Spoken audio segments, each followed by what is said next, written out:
Good morning, Bethel. Here we are, daily devotionals in Acts. It's a little bit cold in the prayer room today, so forgive me if I shiver and shake. But yeah, we are still in Acts, and today we're going to go for Acts chapter 16, verse 6 to 15. Paul and his companions travelled through the region of Phrygia and Galatia, having been kept by the Holy Spirit from preaching the word in the province of Asia.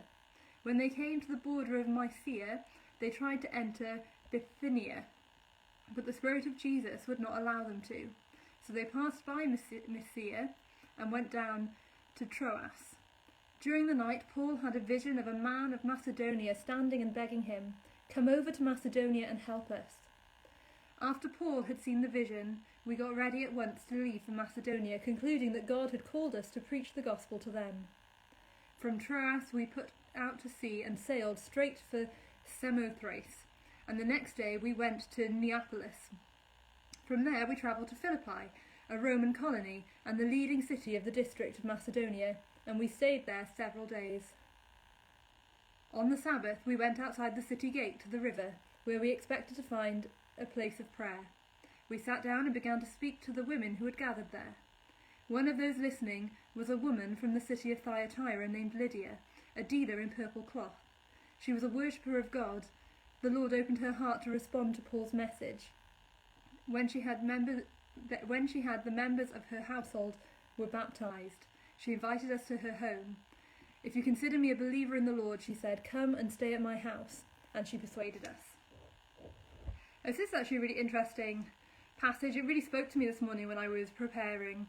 And I mean, don't you hate it sometimes when God just keeps nagging at you and telling you the same thing? Maybe that's just me. Maybe I need to listen quicker. But Paul, they've got this plan. They're going to go to this place with strange names, basically Asia. That's their plan.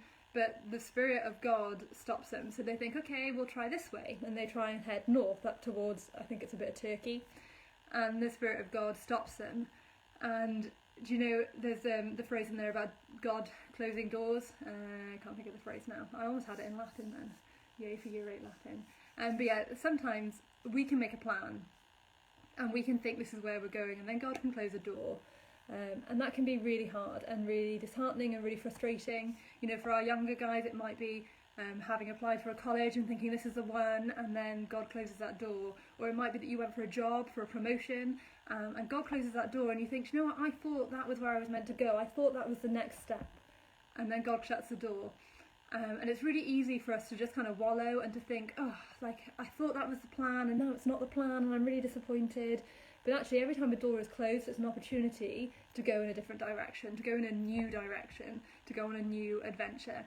And that's what the guys do in Acts. They don't just go, oh, this is really sad, I don't know what to do. They listen to God.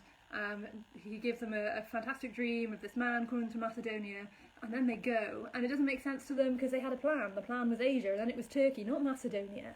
But they listen to God and they go to Macedonia. And then when they get to Macedonia, they do some stuff inside the city. But the story isn't about the stuff that happens inside the city. It's not about the nice, neat religion that lives inside the city walls. It's about the women on the riverbank.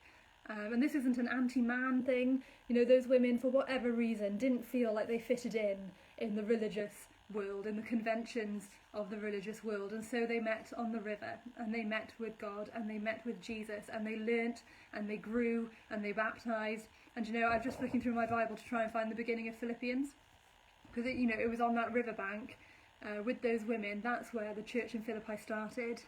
And if we go to Philippians 1 verse 3, Paul says, "I thank my God every time I remember you." They were just women. They were just desperate for the presence of God on the riverbank. And that is where Paul planted the church. That is who he planted the church with. That's the church that when he's in prison, he remembers fondly.